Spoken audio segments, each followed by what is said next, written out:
Welcome to the Human Cloud Podcast, the spot where leaders come to drive the freelance economy forward. So today we have Hooman Radfar. Hooman is the co-founder and CEO of Collective. Collective is the leading financial solution for freelancers, solopreneurs, and independent businesses. 2023, Collective raised $50 million around the premise of AI-powered finance for solopreneurs. Now, this is going to sound pretty cheesy and definitely going to sound ass-kissing, just a little bit of ass-kissing. But imagine what it would be like to be able to interview Steve Jobs his second time coming to Apple. This is what this interview felt like. Hooman is a Silicon Valley legend. If you don't know about him, quick little Google search, you'll figure out real quick. He's also been on much, don't kill me podcast team, but much more famous podcasts. If you look at things like This Week in Startups by Jason Calacanis, you'll see him. Now, when talking about Hooman, there's a couple things that we really digged into. One thing that I always selfishly wanted to learn from him and just hear from him is, why is he in this space? Why is he going after the freelance economy? There's so many sexy things. Why freelance? So we're going to hear about that. The second thing is, how does he see this space? So his background is, he's been a tech mogul. So he's not coming as an ad agency or marketing or consulting, something that's a little more freelance-like. He's coming mostly from the outside and saying this is such an exciting opportunity. This is such an impactful space. Now, some of the themes I want you to listen for. The first is, I want you to hear how he views the transformation of work. He brings up this concept of the one-person billion-dollar business. Absolutely fascinating. He also brings up the concept of freelancers, solopreneurs, y'all, as founders. And when you look at founders, they usually can be venture-backed, right? They have venture funding, which means $1 to $10 million to try to take a big swing. Us freelancers, we don't have that, right? We're bootstrapped. We live off the money that we make from our clients. So there's this massive delta between founders and freelancers, and that's where Hooman really is solving for. The last thing that I want you to hear for is what he really digs into to be a successful founder. And you're going to hear about how it's so important to go beyond your little silo and have a community. And this doesn't mean go network your little ass off. This means have the team, have the people around you that help you drive forward. Whether you're a single freelancer, whether you're a team of freelancers, it's crucial to have that community. So without further ado, sit back, enjoy, then go drive some change. All right, Hooman, listen, this has been like 6 to 12 months in the making. What I mean by that is, man, trying to get you on ever since I heard, I forget which, it was something, tech and startup related. And like I told you, there's two reasons. And so I am marrying a Persian. And so we're going to spend 5 minutes of you giving me your favorite Persian traditions and giving me some warnings. And then the rest is we're going to really dig deep, not into Collective per se, but into how is freelancing a sustainable career path? Because one of the things that I love about you is that you're not saying, hey, just real estate agent, right? Or hey, just insurance agent, or hey, Uber driver. You're saying, hey, individual who could easily be an entrepreneur, a VP, you name it, but wants to have an independent career path. We're going to be your back office, right? We're going to be that accounting and finance department that when you were at a company, they took care of it for you and you should not be focused on that. And so I really want to build the trust over that for the next 3 minutes. But so, Hooman, you got 5 minutes, okay? I want you to help me with a little bit of warnings, on the beautiful things about, Persian culture, the things to look out for. And I'll just start by saying the food is out of this world to die for. But, what ping pong over to you, man. What is your favorite parts of Persian culture? Well, thanks for having me. I did not expect this. I want to just warn everybody here. This is totally impromptu. So I have more warnings, unfortunately, than anything else. But in terms of good things, I mean, look, it's an old culture for folks that don't know. I mean, Persia was most of the Middle East at a point. I think sometimes people, especially from the US, are like, what is Persian? Today, primarily, I think people identify that with the Iranians, but there are people in Afghanistan who identify as Persian. It's generally people who speak Farsi, which is the language. I would say, in terms of good things about the culture, it's just there's The food was where I was going to start. You ripped me there. I Sorry. love the food more than anything. My wife, who also is not Iranian, is a huge fan. So if you ever have a chance, I highly encourage eating Persian food. Um, in terms of other things that I like, I mean, it's a warm culture. Yeah, it's like a very family-oriented culture. I think like for my friends that don't have a lot of exposure to Iranians, I do equate a bit to Spanish culture in that, there's a lot of hugging and kissing, close proximity. People are, it's just very warm relative to what you would traditionally experience in Western cultures. Not to say that Europeans or Americans are cold, but there's more, physical space.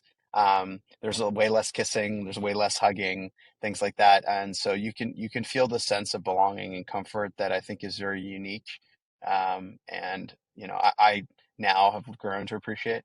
In terms of warnings, there's just a lot of rules underneath rules underneath rules. That's what you get when you have these ancient thousands of years cultures.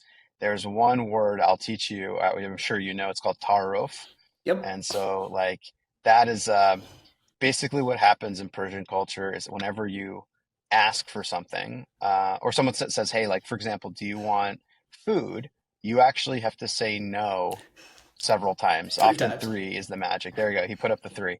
So, and the reason being, it's just you don't want to be over eager. It's viewed as like rude if you do that. So, for example, if you're going in and someone says, "Hey," like you're going to a Persian person's house, they offer you something, you just say, "Oh, no, no, no, no," and you do that, three times. It's just this back and forth, and but vice versa, if someone comes to your house who's Persian, their expectation is that you're going to have like a spread ready. You're going to be ready to take care of them. As I mentioned before, it's a very warm, kind of inviting culture, but they'll reject you at the beginning. So, common mistake that Americans will make is, they'll say, "Do you want anything to drink when you first come in?" Or, the standard stuff. They say, person says no. They just like, "All right, cool," walk away, and that starts off things on the wrong foot. So, it sounds like you already got the biggest one, which is that's a tough one. It's very confusing for most of my American friends to understand that there's just a lot that's unspoken, and you have to kind of understand the rules of the road there.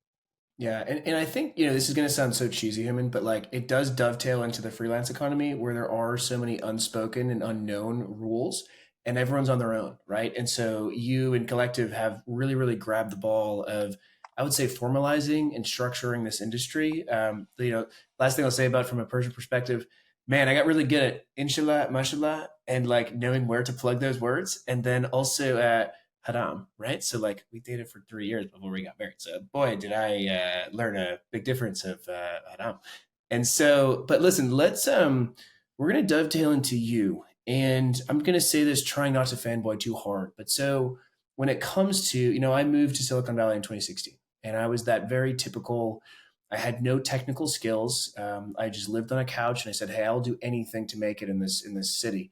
And when I look at you, I go, holy crap, Penn, Carnegie Mellon, you have the CS background. You are one of the legends of Silicon Valley. And so for you, you could be doing anything in the world.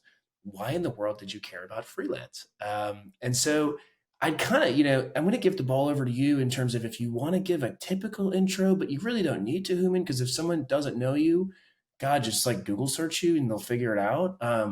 But like, I think what I really want to get to is, why in the world did you jump into this space? And I think what would be kind of interesting too is, I mean, you were in the Valley. I was early at Gigster. And so Andreessen put money into Gigster and TopTal, right? And I wonder how you look at the various waves of this space as well. Did you know my brother by any chance while you were at Gigster, Cyrus? I probably know He him. was I there for a probably know bit. his face. Uh, He worked with Miss Roger for a Cyrus. little bit as a consultant. I can't remember exactly what year it was, but it was a year that he worked with him pretty Let's closely. see. Um, Let's see. If he was in the office, oh yeah, it does say you both worked at Gigster. Uh, I'm not too sure. Was he? So I'll give you a little hint of what I learned. By the way, oh, he's interim COO. I probably ran into and him. Noah was there as well. Noah Yes, Noah's too. the best. Yes, Noah's now hanging Noah's the out best. in Yeah. in Napa Valley and slash. Tribe. He's big on the Yeah, freelancer side.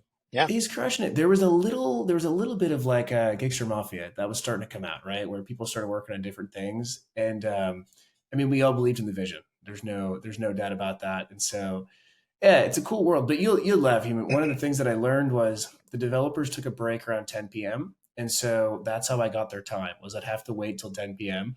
and I would switch them dating advice. They would give me technical advice. It's like that's the only way that I learned to upskill myself. Uh, Valuable commodity. it was, you do what you have. But so for you, man, like why? How'd you get introduced to this space? Why in the world even look at it? What's been your journey? What's been your journey with it?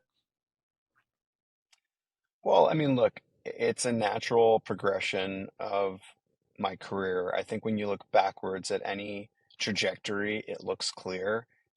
It wasn't as intentional, I would say, as it was organic, but it makes a lot of sense, not just from a progression perspective, but in terms of what I enjoy. So, to your point, I've been in startups my whole life. I don't have a career outside of startups. Since I was in grad school, I left and I've been doing it. So, I built my first company in the marketing automation space called AddThis. We sold it to Oracle. I think we had about 15 million customers that were using our embedded tools to increase their traffic and engagement. And then, it was a freemium platform. We reached about 2 billion unique users. So I learned to appreciate and enjoy not just the team environment of startups, but the scale of serving, a large base of customers. I was really fortunate after that to, start to get into the investing side and the building with my friend Garrett Camp, who I think most people probably know via Uber Cab, which became Uber. He was the chairman until I think through the IPO. And the thesis there was how can we be hands-on partners to founders? When we were younger, the prototypical venture capitalist was a banker. They came from finance background. Does it mean that they're bad? No. But like when you're going 0 to 1, is that the absolute right person to be, helpful? We thought that there could be someone better. So could you get technologists, product people, designers in that earliest phase? And so we focused on helping build or, pre-seed seed. And so was there through Fund 3, running investments. And I also did my own investments. So I think I've, you know, done about 50 investments, and some of them, it's been cool to watch, like Sweet Green and Uber and Onfido, recently exited. I think from that experience, there was a lot I learned, of course, but one of the most critical things was I really enjoyed serving founders. Like it was an amazing group to serve. They're just so inspired. They're building, they're creative, they're constructive. But I missed the scale, as I mentioned in my previous opportunity. Add this, we would, millions of customers that we had access to billions of users. And I missed the team dynamic, as I'd mentioned before. So for me, I started thinking about what's an opportunity that lets me be a founder again, serve those other founders, but experience or at least touch on the scale that I had before. If you're an investor, I mean, you're lucky in your career if you invest in 100 companies, right? It's a lot of companies. And so that was kind of what led me to this market, the largest group of founders, the largest part of the workforce today are solopreneurs. So, I think there's a lot of monikers that go there. We coined this term business of one because, initially we had started marketing to freelancers. It turns out a bunch of people don't necessarily identify as that. They say, well, I'm not a freelancer, I'm a therapist or I'm a realtor and what have you. And so to us, they're just businesses. To us, they're founders. And so that's what got me excited, was not just the scale, right? But also the fact that, these are people like me who are just trying to businesses. And as I dove into it more, I realized that a lot of the people that we're serving were people that I cared about. My parents had both run their own offices. They were solopreneurs. I just didn't think of them that way. I thought them by their profession, or my cousins or my friends who'd been lawyers and, you know, um, web developers and what have you. And so that's how I initially got into it. And that's what's kept me really motivated and passionate, is to help the folks that need it the most. Venture backed founders get a ton of support relative to solopreneurs. And so when we look at collective on the broad scale, it's yes, today we want to have this financial back office and we want to be of service in that very tactical way around accounting and tax and whatnot. But tomorrow, I mean, we really view it truly, the brand of collective is, hey, how do we elevate this community? How do we give them and make them feel, and make it as easy to be a freelancer as to be a W-2 employee, make it as awesome to be a freelancer as a founder of venture-backed business? I love that. I love that. And if we could, I want to get into the first 180 days because, I can't agree enough where that solopreneur slash that small business owner, they're very similar, right? And I couldn't agree more of that from from a taxonomy perspective. The reason we say freelance is purely because our background is usually in the B2B professional service angle where large companies are saying, hey, I need access to individuals at scale, right? And for them, when you say freelance, it's like good enough. But the individuals never usually call themselves a freelancer. Maybe they'll say I'm a fractional something, right? I'm a fractional CEO or fractional CMO, maybe. But to your point, the individual themselves, they're not a freelancer. So there's sort of the bias there. But I really wonder in the first 180 days, you know, what did you think Collective was going to be? Who did you think the customer was going to be? How did you pivot, right? Because as we know, you weren't right, right? No founder was right on their first try. But so what were those first 180 days like? So it's interesting. My first company, I think we pivoted or adapted more in a more pronounced way than this one. I can't say why. This one we were I think more right than wrong, and I credit my co-founder for some of that early research. I mean, we spoke with 200 different solo professionals, and what we found was the pain point was around tax. You don't do bookkeeping to do bookkeeping. You do it because it is beneficial for your tax and expense savings. Uh, you do that. You don't do payroll just to do payroll. You do it because of tax. If there were no payroll withholdings and tax, the value of these payroll platforms would be like order of magnitude less, right? And so I think the question for us early on, I mean, I'd say we didn't pivot per se because we really didn't. I mean, pivoting implies you're in a direction you move, but as we kind of evolved, we really iterated quite a bit. So we started out, you know, this is a big product that we've built in our building. It's much more like an ERP, like SAP or like a NetSuite style product, and so we had to really, I would say, systematically and iteratively prove to ourselves each investment that we made. So at the beginning, when we started out, we said, okay, well, there's tax.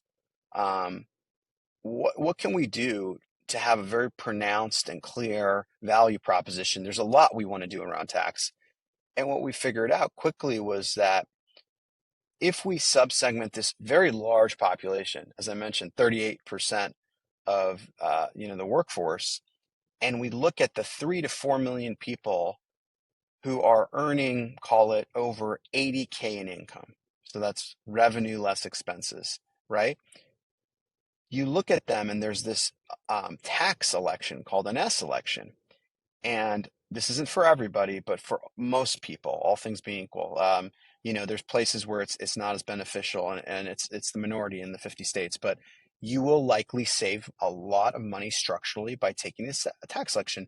In LA and in like the business, they call them loan out companies that are they're S-Corps, and a lot of wealthier people, like you hear famously, Joe Biden has an S-Corp and whatnot. One of our investors, Ashton Kutcher, it was very big on S-Corps and had one. And so it's a very, very popular mechanism among people in the know.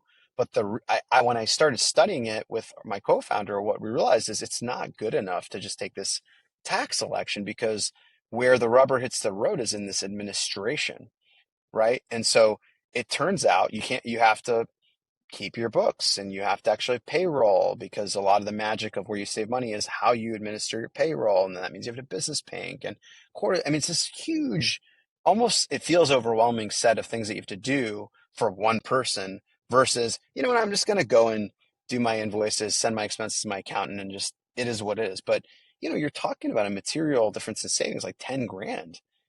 For some of our members, it's just 30, 40 grand. I mean, it's a lot of money. And so we thought that could be a really unique area where we could start our journey as a company, focus on these higher income cases because we have a very clear way of helping them. And we can it, the clear way requires us to build a system that we like, which is again, formation, accounting, which is mainly bookkeeping, tax, and payroll. And then that would be the base which we could build out for a broader set of people. So I wouldn't say we pivoted, and it's funny because like it was my fear. Candidly, we started in COVID, so I thought, my God, if we're wrong, this is going to be crazy because we're remote. Like how I knew how to do a pivot in person. It's not easy to do pivots psychologically, emotionally for a company. It takes a very specific type of rallying cry, and you only have so many at bats if you want to do that and retain your team. So we were just very lucky, and I think we were iterative enough on developing the thesis. And now I think there's a whole set of people who are, trying to compete in this category and offer, if not similar, inspired by services. So I think that's better for the community. There's a lot of folks trying to help them, which is great. Yeah, and let me make sure. Let me play it back because I think there's you know, as an entrepreneur, one of the things that I've learned is like the average age of the best founders is what, like 45 or like 48. It's usually older. And I think one of the reasons is you have a visibility into things that most people don't have. And I think one of the things I'm hearing from you is that the visibility was into the S-Corp. And this was back in 2019. And so I want to make sure this is very, very clear because you're right. If you do, if you search right now, there's a lot of content related to, hey, solopreneur, try an S-Corp. But one of the things that you had uncovered and you nailed it was like wealthy individuals had S corps, and that's not something that everybody knows. That's not something that a solopreneur in Boise is going to know about. And so, It's still like, we're still in the education phase, I think, for people to understand it. I'll tell you, it's funny. My father, um, 30 years ago set up an S corp. I mean, so like it's not this new mechanism. It's just that you have to have a certain amount of income, and we're basically trying to democratize this concept and make it so that you don't have to do like a whole bunch of work. Anyone can access this, and we set up the system so that they can take advantage of this. And hopefully, it's the start, right? We don't want to hang our hat on, just this very, very complex area, but it's a good focus point where we can be an expert and help people. It's like it's the Peter Thiel kind of focus, right? You have to be almost like extremely focused at the very, very beginning. It seems non-intuitive, but it's served us well, and it's very hard. Honestly, it's really, really hard to get it right. It's complicated because we have to integrate the bookkeeping with the tax, with the payroll, and all the APIs weren't even like when we started, it was a very different industry than now. We're not that old, but I mean, technology is advancing exponentially. There was no AI was not on the radar as a must do, right? In fact, I would argue if you put it in your pitch early on, people would not believe that the company would succeed. If it was necessary for the company to actually succeed, like you have to build MLAI, people would actually be like, oh, I'm not sure, right? And it's changed a lot. The APIs are available because of embedded finance and that trend. AI is available, so you have a lot more automation of human in the loop. Um, it's just a really, really excellent time. And so I think we were fortunate to just now we're in the middle of all these nice tailwinds and trying to capitalize it so that we can benefit our membership.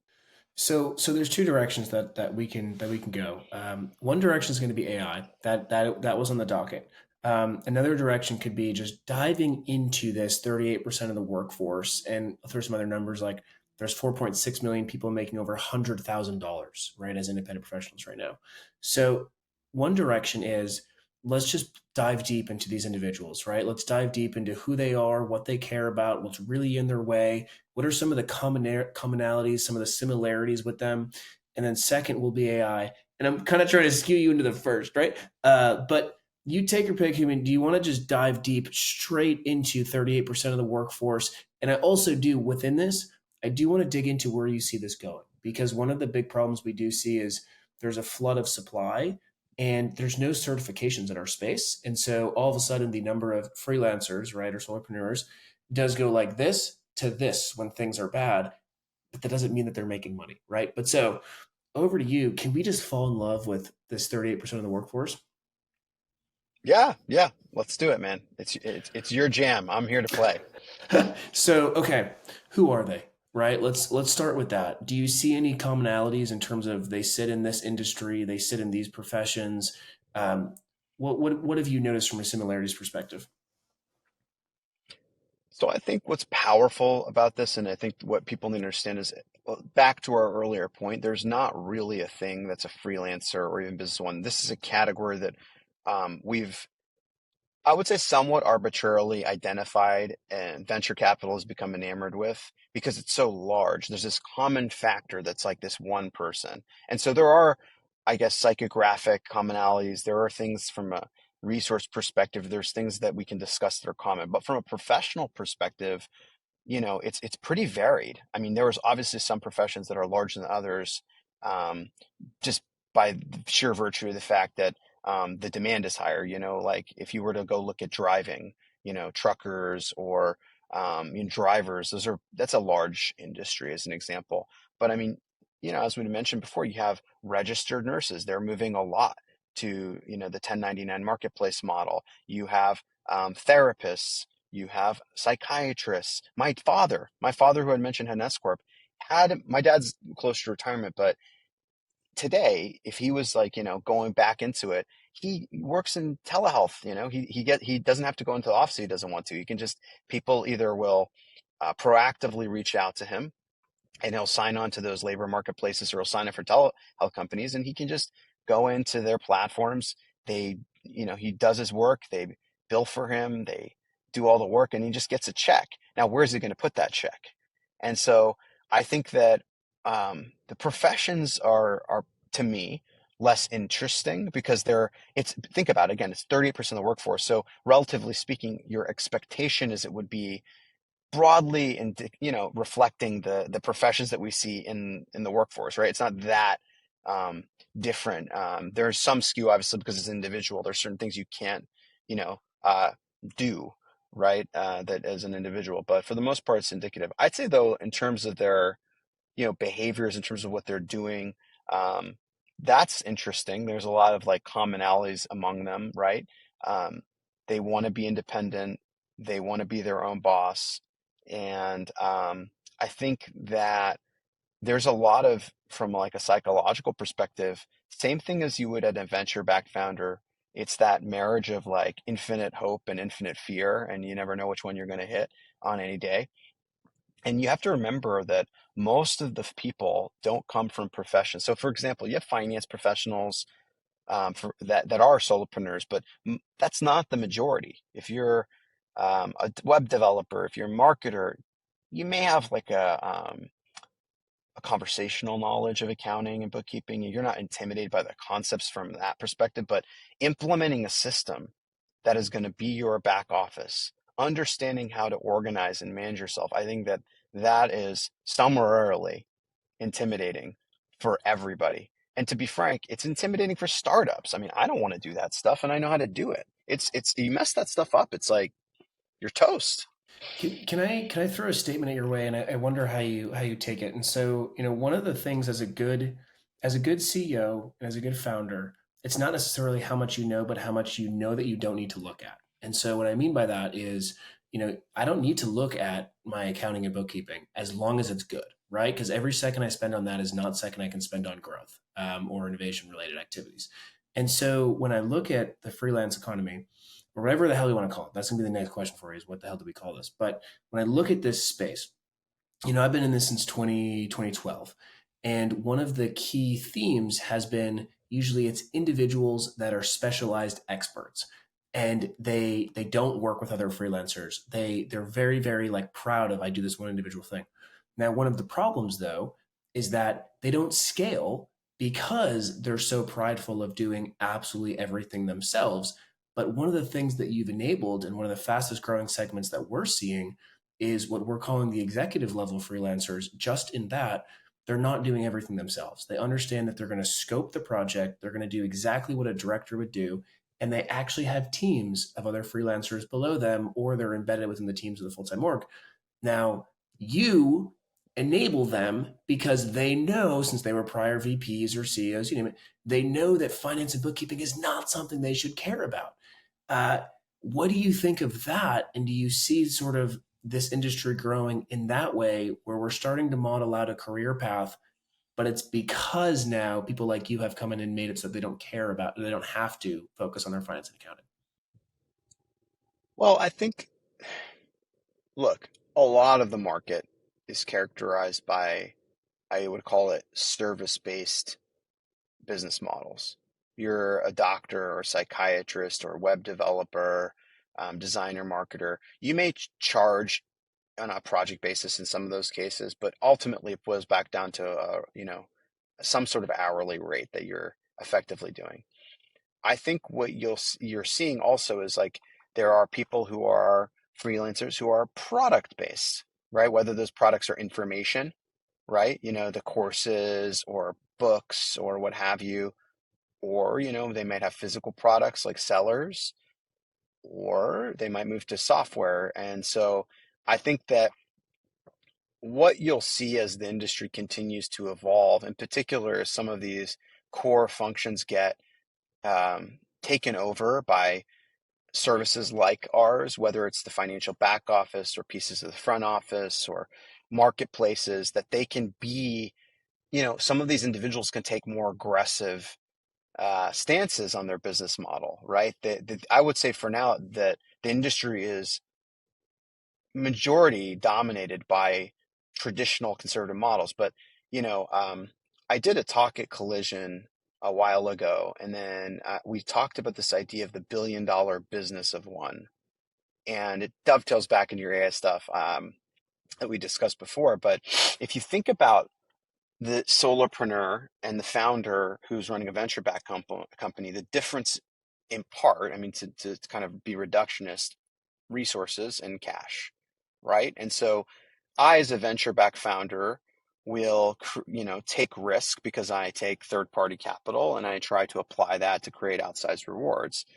And so I think the solopreneurs now, because of things like, the AI technologies, but even like software and automation, things like that, they can, if they're actually effective managers, and I think, by the way, that is the skill set: management, synthesis, creativity. Like that is the skill set of the future in a world of AI. You start looking and saying, all right, wait a minute. I don't need I can hire contractors, other freelancers. That's an option. I also can use agents. So I'm not going to write that blog post. Or maybe I'll write the blog post, but I can use 10 tools to basically, atomize my content and go ahead and have a social strategy, or use Collective for financial back office. And you start to chain this together and, look backwards, to look forward. Instagram, 13 employees, sold for $1 billion. A billion. Okay, so if I look in the future, is there like a next level opportunity, right? Because why didn't Instagram sell? Well, the App Store came out, so they didn't have to worry about distribution. You had a lot more infrastructure that was variable cost basis with AWS and other services. They didn't have to stand up a bunch of server farms. Developers could do a lot more with less. Well, look, man, with AI, you now have services that can co-pilot and increase your efficiency by, depending on who you talk to, 30, 50%.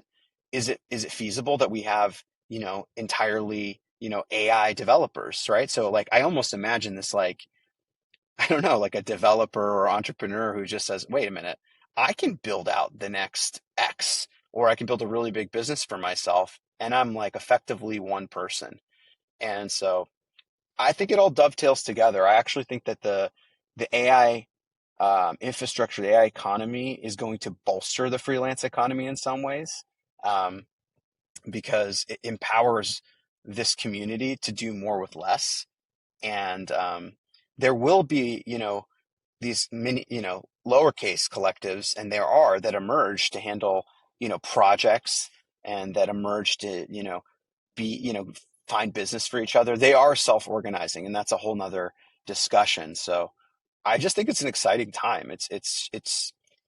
It's almost difficult for me to believe some of the trend lines, to be honest with you. You go read the reports and everyone's convinced that, within the next decade, it's 50% of the economy, but it's like very difficult to visualize that, even though, I mean, it benefits us as a business, even though I'd love for it to be true. Yeah, no. So we have this slide that I'll show you where basically we say like, okay, good news, bad news. And so if you look at good news, our talent platforms, they have a 12.6% CAGR, and if you look at AI, it's like 28%. But if you look at all professional service alternatives, it's under 5%. So you look at that and you go, God damn, 12% CAGR, that's pretty incredible, right? We're starting to see some of the acquisitions pop up. So Randstad just acquired Torque, and it was a good acquisition a couple of weeks ago. And then if you look at like industry confidence, like over 85% of leaders are confident, or freelance leaders are confident about the future. Pretty damn good. Also like the rise of 100Ks. But we do bring up the bad news. And guess what year we started talking about Free Agent Nation? Oh, I don't even know. I can't even imagine. 1997. 2002? Oh, wow. Okay, I was 1997. close. Pretty good, pretty good. There's also a company which is one of the largest from the enterprise space is MBO Partners. Guess what MBO stood Oh, for? It yeah. was built right. It was my business office. It was my business, and Gene's dream was So they were originally gonna, I mean, they actually had an offer that was um, very similar in spirit to what we offer. I think as they expanded, and we've actually had team members from there, they tended to move more towards their marketplace model and basically helping connect enterprises with freelancers or, solopreneurs looking for work. And there's compliance and there's things that they do, but that the requirements are primarily driven by like if Microsoft or PwC like wants to bring someone on, we have to make sure that they're, verified, compliant, and all of that.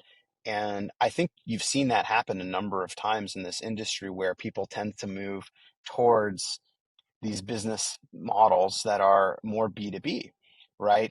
Even Wingspan, which was in our space, they offered a product that was, competitive with ours. They were based in New York. They ended up, I think, looking more like a modern version of MBO or Catalent. If you look at what their product is, it doesn't mean it's bad, but I think it's been difficult for people to take a prosumer, I'd say freelancer first approach and stick to that. It's very, very, very hard to build, but yeah, that's I would say that's definitely the headwind, but I think we found a way to do it, um, that's profitable and hopefully, and especially this year, I'm very excited. We have a lot of great innovation for our membership. Now that again we've gotten a point where we have all the APIs, we have AI. We're just investing tremendously in the actual product as much as possible. It's just a slow build, man. It took a long time to build this stuff. It's not one of those things like a YC founder can pop up in 6 months and MVP. Unfortunately, not right now. It may be in a couple years, but not in today, in my opinion. I was going to ask you, guess what year Bonsai was in YC? Oh man, I know the Bonsai team, but it was a while ago, wasn't it? It was like Yeah, 2016 or something, 15. it was 2016. Yeah, and there's Yeah, been yeah. so I think They have a good 20. they have a good service offering. I think they have more You know, like smaller tools like invoicing and whatnot, and they got into some of the things that we're doing, but I feel like it's more self-serve, lighter, and for the lower income tier folks who just want something they can grab off the shelf, like bits and pieces. And they've done an excellent job at kind of being helpful to those folks. it's so I think one of the themes of this episode, as we come towards the close, is there's professionalization that's happening everywhere. And professionalization both on the B2B side, which is, we brought up like the MBO partners. There's over 800 human talent platforms right now globally, and most are doing between 10 and 50 million a year in revenue, but they're doing pretty well. They're pretty sustainable. They have healthy margins. They have predictability. So you're seeing that side of it. You and I would say, have you heard of Wethos yet? Did you meet Rachel yet? Yeah, of course, of course. Right. She's Okay. great. So you and Rachel are like, I would argue, carrying the team on its back when it comes to professionalization of the individual freelancer. No doubt, right? You two. And so Rachel's helping them team up. You're helping them actually streamline their Yeah, finances. I think it's interesting. I was thinking about that when you were discussing, how they don't team up. And I think her platform does a great job of helping create these virtual, I would say lowercase c collectives. Um, yeah, and I think they have a bunch of really nice payments products too, and that they've tried to innovate on. You just remind me, I have to check in with her. It's been a minute. She's great. I got to see Shout them. out to you, Rachel. I met, yeah, she's great. She's Yeah. great. And I think she really cares about the audience and the community. I actually haven't, yeah, got to see how they're doing in a long time. But to your point, it's one of these industries that's interesting where I believe this, and I don't know if it's unique to this industry. It's people are cheering each other on. Like we want to say, I want to see, I think other people want to see success because it's an industry that is, while the market is large, the competitive space is fairly narrow. There aren't that many companies that have gotten to scale and of traction. And I mean, there's a number of reasons for that. I think it's a whole nother show that I could hypothesize, but I think it's better for the industry to have more examples that are, different types of competitors, so that it attracts more capital. And I think in, 10 years, it'll be very, very well tilled. I hope we're part of that. It's funny. In 2018 was when Upwork went IPO, right? And then 2019, Fiverr followed. And even if you look at like 2016 is when Elance and Odesk merged to create Upwork. Hmm. Uh, and I'll say, back in 2018, a lot of, because I was, my end's always been on the Fortune 500 side of get Fortune 500 to scale a freelance workforce. It was typically, hey, there's only 1 to 2 games in town, meaning there's only 1 to 2 people they could work with. That's not the case anymore. And I think, one of the reasons our industry is so, like you said, right? Everyone cheering each other on is very selfishly is because we need to, right? Like there's no one master platform. There's no one master solution from a B2B side. Just because, that there's a great marketing platform. There's also a great tech platform. There's also a great within marketing ad versus content. So there's so many different areas of being complementary. Well, and look, I think you'll see like over time consolidation. If I was, in the seat at Upwork, I have to imagine as they're looking forward, they're in an enviable position. They have a lot of access to a lot of great talent, and I think the talent marketplace has served them well. But if they're looking at becoming, a 20, $50 billion company, I think they need to get into some of these services and look, like we look at Square or Shopify as our North Star for how we want to operate, right? We want to be the place where you can do your work. We start with financial services. There's a lot to do there and there's more to add, but ultimately, becoming a platform. And I think you'll see consolidation in the next, couple of years because Upwork and these other talent marketplaces, they're natural consolidators and they should hopefully try to bring together some of these folks, like you think about Wethos as an example. Like I look at that and say, man, wouldn't it have made sense for Upwork to do something similar? I mean, say they got you right there, and I'm not suggesting it's easy by any sense, but I'm just saying as a natural adjacency, oh, I'm on there. Here's a way to form, again, these lowercase c collectives and bill and do all these other things. It just feels like, okay, I could see that. Now, hopefully, again, Rachel and so many others just reach for the stars and they're huge. And then but not everyone is going to want to get to that point or be able to get to that point where they get big. And so that's my guess is that there's going to be something there. Fiverr's another one. Fiverr's like these are mainstays. They just keep growing and growing and growing, right? Like they index on the space. TopTal's massive. And Fiverr was they acquired Stoke, right? They acquired Anco.